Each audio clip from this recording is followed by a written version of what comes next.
नमस्कार दोस्तों। तो जैसा कि आप लोगों को पता है, हम लोग जैक के रिगार्डिंग जो है पढ़ाई कर रहे हैं। और पढ़ाई कौन सा, तो जीव जनन कैसे करते हैं, चैप्टर 8 उसका पढ़ाई शुरुआत उसकी कर चुके हैं। तो अभी जो है हम लोग जहाँ तक पढ़े थे उससे आगे बढ़ने का अभी टाइम है। टॉपिक जो है हम लोग आगे बढ़ाएंगे। और टॉपिक जो है हमारा, उसमें हम लोगों को अभी बात करना है फ़िलहाल इस जगह पे। तो बीज निर्माण की प्रक्रिया क्या है बीज निर्माण का। बीज अगर बोलते हैं सीड, जिसको अंग्रेजी में बोला जाता है, उसका जो है फॉर्मेशन हो रहा है, बन रहा है। तो उसकी प्रक्रिया क्या है, सीड कैसे बनता है, बीज कैसे बनता है। तो उसके लिए कुछ स्टेप्स लिखे हुए हैं। पहले हम लोग आते हैं उन स्टेप्स में, और उसके बाद उन स्टेप्स को समझने की कोशिश करते हैं। तो स्टेप नंबर जो पहला है, ये लिखा हुआ है पराग कोश में उत्पन्न परागकण। पराग कोश में उत्पन्न परागकण को हम लोग बोलते हैं मेल गैमेट। आगे जो है इसका हिंदी भी आएगा, तो मैं उस वर्ड को हिंदी में भी बताऊंगा। अंग्रेजी में इसे बोला जाता है मेल गैमेट। तो ये मेल गैमेट जो है हवा, पानी या जंतु द्वारा उसी फूल के वर्तिक्रग मतलब ये फीमेल पार्ट का बात कर रहे हैं। और फीमेल पार्ट में फीमेल गैमेट का। और फीमेल गैमेट जब हम लोग बात करते हैं पेड़ के ऊपर, प्लांट के ऊपर या फूल के अंदर, तो उसे बोला जाता है वर्तिक्रग, जो कि यहाँ पे आपका होगा स्वपरागन। स्वपरागन मतलब क्या होता है, तो स्वपरागन का मतलब है उसी फूल का अगर सेम फ्लावर होगा, सेम फूल होगा, तो हम लोग बोलेंगे स्वपरागन। या दूसरे फूल के वर्तिकाग्र, जिसे हम लोग बोलेंगे पर परागन। दूसरे फूल में अगर हो गया, वो भी फूल दूसरा नहीं, यहाँ पे सीधा पेड़ ही दूसरा होना चाहिए। पेड़ दूसरा रहेगा तो, क्योंकि अगर हम लोग बात करेंगे फूल का, और फूल जो है ये सपोज करते हैं एक हमारा पेड़ है और ये एक फूल है, सपोज कर लेते हैं ऐसा फूल है, और इसी पेड़ में कोई दूसरा फूल है, तो इन दोनों के बीच में अगर होगा लेन देन, तो वो स्वपरागन में ही आएगा। लेकिन एक पेड़ से दूसरे पेड़ में आ जाए तो वो होगा पर परागन, पर स्थानांतरित हो जाता है। पहला बार अगर बात किया जाए तो वो वहाँ से जा रहा है। उसके बाद परागन से एक नलिक विकसित होती है, जो वर्तिका से होते हुए बीजांड तक पहुँचती है। बीजांड तक पहुँचती है किससे, तो वर्तिका से होते हुए। फिर अंडाशय के अंदर नर व मादा युग्मक का निषेचन होता है। यहाँ पे देखिए ये बात जो बोला है नर और मादा, ये है मेन हमारा गैमेट। ये मेन गैमेट का बात कर रहा है, नर और मादा का निषेचन मतलब दोनों का मिलना होता है। और मिलने के बाद जो है दोनों क्या करेंगे, तो तथा युग्म नज का निर्माण होता है। युग्मनज का निर्माण होगा। युग्मनज में विभाजन होकर भ्रूण का निर्माण होता है। अब वहाँ पे होगा डिवीजन, और विभाजन होकर भ्रूण का निर्माण होगा। बीजांड से एक कठोर आवरण विकसित होकर बीज में बदल जाता है, और उसी बीजांड से एक कठोर आवरण विकसित होता है, जिसको कि आगे हम लोग बोलते हैं बीज।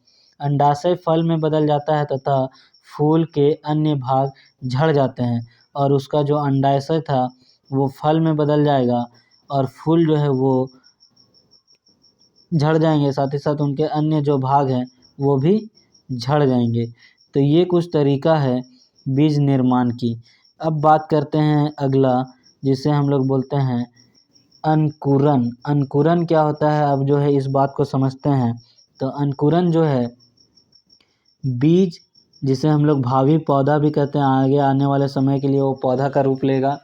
तो बीज या फिर बोला जाए भ्रूण, जो उपयुक्त परिस्थितियों में नवोदित में विकसित होता है, जो कि उपयुक्त परिस्थितियों में नवोदित में विकसित होगा, इस प्रक्रम को अंकुरन कहते हैं। ऐसे भी हम लोग देखते होंगे, चना उना को पानी में डाल के रख दीजिए, फूल जाएगा, और उसको पानी से निकाल के फिर जो है 1-2 दिन और रखिए, तो यहाँ से वाइट रंग का एकदम दिखेगा, एकदम प्यारा सा बाहर निकलते हुए। उसी को बोलते हैं अंकुरन, जिसको अंग्रेजी में बोला जाए तो ये जर्मिनेशन है। जर्मिनेशन को ही बोलते हैं अंकुरन। अब जो है आगे हम लोग देखते हैं परागन तथा निषेचन में अंतर। परागन और निषेचन में क्या अंतर है, आगे हम लोग को ये समझना है। और इन दोनों में अंतर पूछा जाता है जैक बोर्ड के लिए, बहुत इंपॉर्टेंट है, याद रखिएगा। तो परागन का मतलब है पराग कोश से पराग कणों के वर्तिकग्र पर पहुंचने की क्रिया को परागन कहते हैं। वर्तिकग्र, ये इंग्लिश में इसको ओवेरी बोलते हैं, और ओवेरी के अंदर पाया जाता है, जो अभी उस हिंदी वर्ड अभी दिखा नहीं है, जिसे बोलते हैं हम लोग ओव्यूल, और यही है फीमेल गैमेट। तो पराग कणों का, अच्छा ये थोड़ा मैंने मिसकॉन्सेप्ट बताया है, ओवेरी और ओव्यूल नहीं, वर्तिकर्ग का यहाँ पे मतलब होगा सिंपली स्टिग्मा। स्टिग्मा यहाँ पे मैं लिख देता हूँ स्टिग्मा, ये सिंपल सा मतलब है वर्तिकग्र का। तो पराग कोश से पराग कणों के वर्तिकर्ग पर पहुँचने की क्रिया को परागकण कहते हैं। और निषेचन जो है वो नर तथा मादा युग्मक के मिलने की प्रक्रिया को निषेचन कहते हैं। अब जब बात करेंगे आगे, तो ये पराग प्राय किस तरह से होगा, तो कीड़ों के द्वारा हो सकता है, वायु के द्वारा हो सकता है, जल के द्वारा हो सकता है, पक्षी आदि के माध्यम से होता है। तथा जब बात करते हैं निषेचन की, तो निषेचन जो है उच्च पदपों में नर युग्मकों को मादा युग्मक तक ले जाने के कार्य पराग नलिक कहलाती है। पराग नलिक कहलाती है। यह क्रिया निषेचन से पहले होगा, मतलब इसके बाद ही निषेचन होगा। उच्च पदपों में नर युग्मक को मादा युग्मक तक ले जाने वाले कार्य को पराग नलिक कहते हैं। ये तो ऊपर वाला ही बात रिपीट किया है। उसके बाद जो है आगे बढ़ते हैं, तो अब बात करते हैं मानव में प्रजनन। मानव में जो है किस तरह से प्रजनन हो रहा है वो हम लोगों को देखना है इस चैप्टर में। उससे पहले मैं गूगल से थोड़ा सा आपको बेहतरीन तरीक़ा से समझा दूं कि किस तरह से जो है यहाँ पे जो हमने दो परागकण या फिर परागन और साथ ही साथ निषेचन के बारे में पढ़ा वो क्या है। तो हम लोग बात करते हैं रिप्रोडक्टिव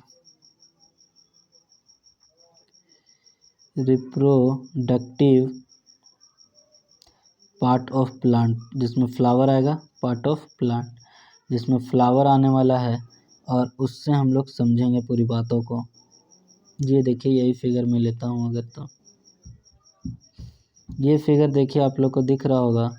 और इस फिगर में क्या है, तो हम लोग जब बात कर रहे थे कि किसी कीड़े के द्वारा, तो देखिए कीड़े के द्वारा क्या होता है कि ये है आपका मेल पार्ट, और इसी के अंदर होता है, या फिर बोलिए ऊपर, पोलन ग्रेन। और यही पोलन ग्रेन जो है क्या होता है कि यहाँ कीड़ा बैठा, उसके बाद ये आके यहाँ पे बैठा, इसको यहाँ से यहाँ ले गया, इसी को बोलते हैं परागन। यही ले जाने को जिसे अंग्रेजी में बोला जाता है पॉलिनेशन। और इसी के अंदर होता है आपका एक पाइप, जो कि उसको नीचे यहाँ ओवेरी तक लेके आता है, और इसमें ही होता है तुम्हारा अंडाशय, या अंडाणु बोल दीजिए, अंडाणु। अब ये अंडाणु जो है यही है फीमेल गैमेट, इससे ये मिलता है, और मिलने को ही हम लोग बोल रहे थे निषेचन। तो ये है छोटा सा जो फोटो से मैंने समझाया। उसके बाद अब आते हैं वापस से मानव में। और ये वीडियो ज़्यादा लंबा ना हो जाए, इसलिए मैं बोलता हूँ कि मानव को जो है हम लोग नेक्स्ट वीडियो में कवर करेंगे।